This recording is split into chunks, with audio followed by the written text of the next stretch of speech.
रोजे रोजा कहलाए भैया बहनिया बड़ी जान जलावा बहनिया बड़ी जान जलावा धरियागी रोते हो भैया छूटल लहो जान जलावा अहो छूटल हो जान जला रोज रोज कहलाए भैया बहनिया बड़ी जान जलावा बहनिया बड़ी जान जलावा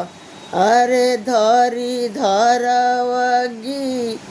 रोते हो भैया छूटल हो जान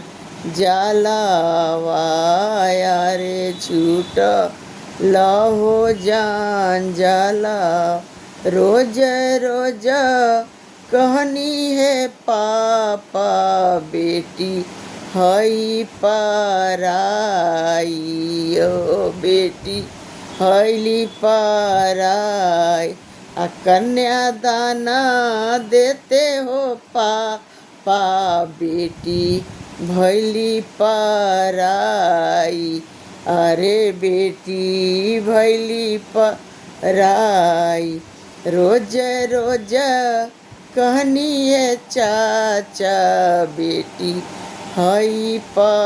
पराइया अरे बेटी हई पराइया अरे कन्यादाना